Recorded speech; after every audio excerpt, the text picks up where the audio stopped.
ایک مرتبہ کا واقعہ ہے کہ غوث پاک کے یہاں 40 سال تک شیخ محمد نام کے ایک شخص تھے، کوئی پڑھے لکھے نہیں تھے۔ شیخ محمد نام کے ایک شخص تھے، پڑھے لکھے نہیں تھے، خانقاہ میں لوگ بہت کثرت سے آتے تھے۔ تو ایک صاحب تھے جو جوتے سنبھالتے تھے، اور یہ شیخ محمد نام کے صاحب لوٹے میں پانی بھر کر لوگوں کو لوٹے سے وضو کراتے تھے۔ 40 سال تک یہ خدمت انجام دی، لوگوں کو لوٹے سے وضو کرانا۔ غوث پاک کے آتے تھے، لوگ کھا پی کر کے جاتے تھے۔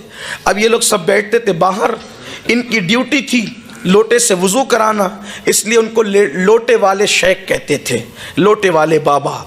اب ہوا یہ، انہوں نے ایک دن چپل والے بابا سے کہا کہ ہم 40 سال سے آپ چپل سنبھال رہے، میں لوٹے سنبھال رہا ہوں، یہ بتائیں کہ یہاں آنے سے لوگوں کو ملتا کیا ہے، یہاں آنے سے لوگوں کو ملتا کیا ہے، یہاں کے لوگ کرتے کیا ہیں؟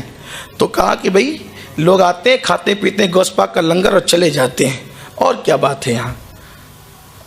اب جس کا جتنا ظرف ہو وہ اتنی بات کرتا ہے، جس کی جتنی نگاہ وہ اتنی بات کرتا ہے۔ وہ چپل سنبھالتے تھے، یہ لوٹے سنبھالتے تھے، پانی سے وضو کراتے تھے۔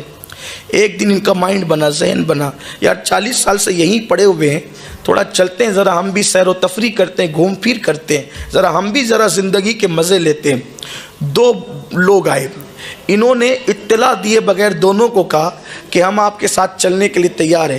ان کو پتہ نہیں تھا یہ غوث پاک کے نوکر ہیں اور غوث پاک کی چوکھٹ پہ لوگوں کو وضو کراتے ہیں، ان کو خبر نہیں تھی۔ وہ دونوں ولی تھے، اور کون سے ولی؟ اقطاب تھے، اقطاب قطب تھے وہ۔ اور قطب وہ ہوتا ہے جس کو اللہ تعالیٰ اس کے شہر کا نظام سنبھالنے کی ڈیوٹی عطا کرتا ہے۔ یہ اقطاب کی قسم، اولیاء اللہ کی کئی قسمیں، ایک قسم اس میں سے قطب ہے۔ یہ دونوں قطب تھے، انہوں نے لوٹے والے شاہ کو ساتھ لیا اور ساتھ لے کر کے چلے۔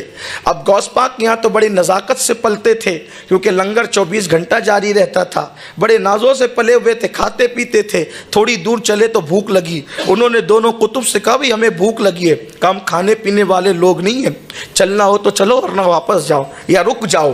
تو ان کو احساس ہوا کہ اب تھوڑی دیر تو چل چکے، چلنا چاہیے۔ 24 گھنٹے چلے، پھر کہا بھوک بہت لگی ہے، رحم کرو۔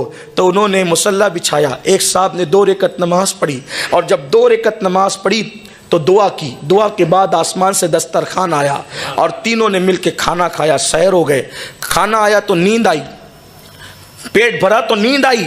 کہا تھوڑی دیر سو لیں، کام سونے والے لوگ نہیں ہیں، چلنا ہو تو چلو ورنہ رکو۔ مجبوراً چل پڑے۔ پھر 24 گھنٹے چلتے چلتے گزرے، کہا بھوک اب برداشت نہیں ہوتی۔ دوسرے صاحب نے مصلی بچھایا، 2 رکعت نماز پڑھی، دعا کی، دسترخوان آسمان سے زمین پہ آیا، تینوں نے کھایا، پھر چل پڑے۔ 24 گھنٹہ چلے تو کہا بھوک لگی۔ کہا پرسوں انہوں نے کیا، کل ہم نے کیا، آج تمہاری باری ہے۔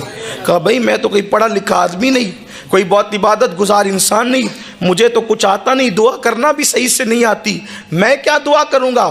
کہا یا دعا کرو یا مرو، بھوکے رہنا ہے تو بھوکے رہو، یا تو اگر کھانا ہے تو دعا کرنی پڑے گی، مرتا کیا نہ کرتا۔ انہوں نے بھی مصلی بچھایا، 2 رکعت نماز پڑھی شیخ محمد لوٹے والے شاہ نے، اور اس کے بعد جب دعا کی تو ان دونوں کی دعا پر ایک ایک دسترخوان آیا تھا، لیکن انہوں نے دعا کی تو 2 دسترخوان آئے۔ وہ دونوں اقطاب حیران ہو گئے، کہا کہ آپ تو کہتے تھے کہ ہمیں کچھ نہیں آتا، آپ پڑھے لکھے نہیں ہیں، آپ کچھ نہیں جانتے، دعا کرنے کا ہنر بھی نہیں جانتے، آپ کی بات پر 2 دسترخوان کیسے آیا؟ تو کہا کہ واقعی میں کچھ نہیں جانتا تھا، لیکن جب تم نے مجبور کیا یا بھوکے مرو یا دعا کرو، جب جان پہ بنائی تو پھر میں نے بس اتنا کہا، اے اللہ مجھے تو کچھ نہیں آتا۔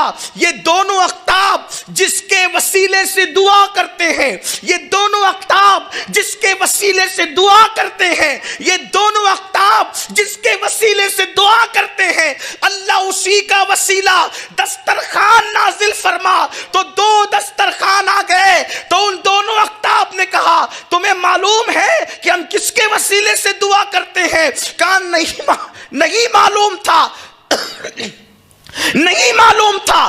تبھی تو کہا کہ یہ جس کے وسیلے سے دعا کرتے